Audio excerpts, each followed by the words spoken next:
వేదిక మీద ఉన్న పెద్దలందరికీ ముఖ్యంగా గౌరవనీయులు మాజీ స్పీకర్ అన్న బసవరాచారి గారికి, మాజీ మంత్రివర్యులు ఈశ్వరన్న గారికి, మేధావి ప్రకాష్ గారికి ఎప్పటికప్పుడు కూడా జరుగుతున్న అవకతవకలను ప్రజలకు తెలియజేసే విధంగా పోరాటం చేస్తున్న మా ప్రకాష్ గారికి, అదేవిధంగా ఈ కార్యక్రమాన్ని ఇంత ఎండైనా ఓ కార్యక్రమం చేపట్టాలి. నా నిజవర్గంలో ఇవాళ కాళేశ్వరం ప్రాజెక్టు వచ్చింది. వచ్చిన ప్రాజెక్టు వీళ్ళు ఏదో ఖతం చేయాలని చెప్పి చూస్తున్న ఉద్దేశంతో రౌండ్ టేబుల్ సమావేశం చేసి మీ అందరిని ఆహ్వానించిన నా తమ్ముడు మధు గారికి, వేదిక మీద ఉన్న ఎమ్మెల్యేలకు దివాకర్ రావు గారికి, చిన్నయ్య గారికి, అదేవిధంగా రాజా రమేష్ గారికి, మీరందరికీ ముఖ్యులందరికీ, మా జిల్లా పరిషత్ మాజీ చైర్మన్ గారికి, భూపాలపల్లి జిల్లా పరిషత్ మాజీ చైర్మన్ గారికి, అదేవిధంగా మా మార్క్వేడ్ మాజీ చైర్మన్ బాపిరెడ్డి గారికి, శ్రీకాంత్ రెడ్డి గారికి, డీసీఎంఎస్ చైర్మన్ గారికి, వేదిక మీద ఉన్న వివిధ హోదాలున్న పెద్దలకు, పాత్రికేయ మిత్రులకు ప్రతి ఒక్కరికి నమస్కారం. ఇక్కడ ఎక్కువ సమయం తీసుకొని 2 నిమిషాలు చెప్తారు. కాళేశ్వరం కట్టినాడు ఎవడే మాట్లాడలే, కట్టినాక కుంగినాక 100 మాటలు మాట్లాడుతున్నారు. ఇప్పుడే దివాకర్ రావు గారు చెప్పారు.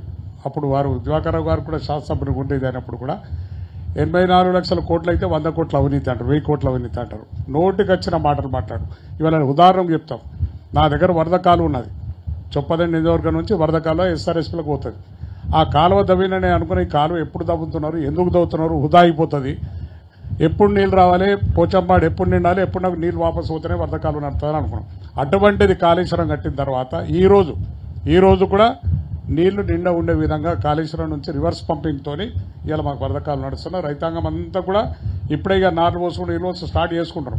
ఆ విధంగా కాళేశ్వరంతో ఈ ప్రాజెక్టుతో ఇంత లాభం జరిగింది. కళ్ళు వాళ్ళకు ఎక్కడెకరం మారలేదంటారు. ఇన్ని ఎకరాలు ఎట్లా వాడినాయి, ఇన్ని ఎట్ల వడ్లు వాడినాయి. ఈ ఒక్కసారికే సగం పంట దిగుబడి తగ్గిపోయింది వడ్ల పంట. కానీ ఇక్కడ మీరు నీళ్ళు ఇయ్యక చక్కగా నీళ్ళు వస్తాయా లేవని రైతాంగం భయపడిపోయి పంట పండిపోతే సగం పంట తగ్గిపోయింది. అటువంటి దుర్మార్గమైన ప్రభుత్వం వచ్చింది కనుక అంటే వాళ్ళకి వ్యవసాయం తెలియదు.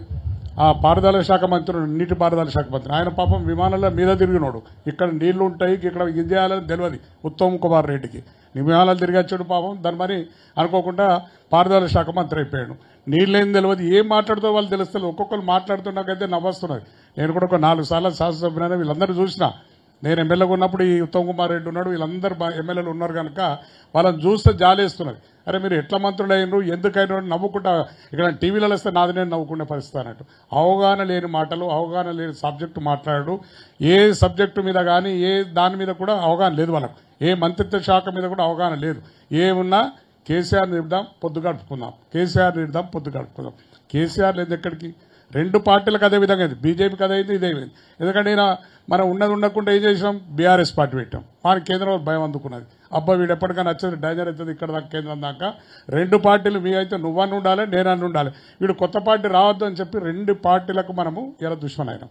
దాంతో వీడే మాట్లాడినవాడు వాడు ఎప్పుడేం మాట్లాడతాడు చూడండి. ఇప్పుడు బీజేపీ ఒక్కనాడు కాంగ్రెస్ను విమర్శించదు, కాంగ్రెస్ ఒక్కనాడు బీజేపీ విమర్శించదు. ఏదో మాట కనుక్కుంటే ఒక చిన్న మాట అంటున్నారు అంతేగాని ఇద్దరి పొత్తుల మన నలుగురు కాదు. ఎందుకంటే ఇవన్నీ చేసుకుంటూ పోతే భారతదేశం కూడా ఈ విధంగా తెలంగాణ ఏ విధంగా అభివృద్ధి జరిగిందో కేసీఆర్ నాయకత్వంలో భారతదేశం కూడా బాగుపడుతుందని వాళ్ళ మైండ్లో కూర్చున్నారు.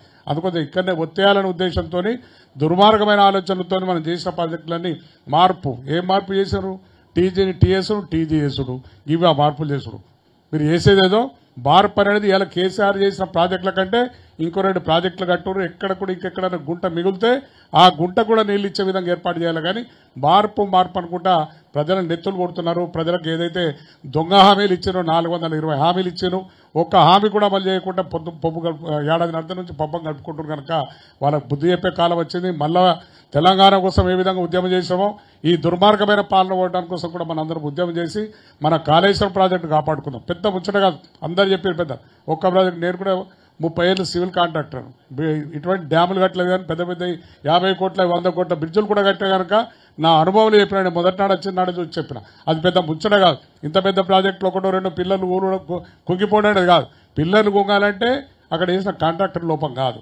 ఎక్కడన్నా కొంచెం ఉసుక కనుక ఎక్కడ కొద్ది సంద వెళ్ళినా మీ అందరూ తెలుసు, మన వాగుంటు పక్కకున్నాం కనుక ఎక్కడ కొద్ది సంద ఇచ్చినా నీళ్లు నూక్కుంటా వచ్చి పిల్లలు లేపుతుంది. దాని పెద్ద మునిగినట్టు భారతదేశం కొట్టుక పీకింది, కాళేశ్వరంతో భారతదేశం అంతా నీళ్ళని నిండిపోయినాయి అన్న విధంగా ప్రచారం చేసి ఇవాళ దాన్ని ఒకటి చూపించి, ఎందుకంటే కేసీఆర్ కట్టిండు కనుక దీన్ని ఖతం చేయాలి, అదే ఆలోచన. మార్పు అనేది దానండి. మార్పు అంటే కేసీఆర్ గట్టి తీసేయాలని ఒక దురుద్దేశంతో ఇలా ఉన్న ప్రభుత్వం కానీ ముఖ్యమంత్రి కానీ ఆ దుర్మార్గంగా ఆలోచిస్తున్నారు కనుక దాన్ని తిప్పికొట్టేందుకు ఐక్యంగా మనందరం కూడా మళ్ళీ ఒకసారి తెలంగాణ కోసం ఏ విధంగా పోరాటం చేసినా మనందరం కొట్లాడితేనే తెలంగాణ వచ్చింది కనుక ఇటువంటి ప్రభుత్వాన్ని గద్దె దించే వరకు పోరాటం చేస్తామని చెప్పి మీ అందరి సెలవు తీసుకుంటూ మీ అందరి దగ్గర సెలవు తీసుకున్నా. జై తెలంగాణ.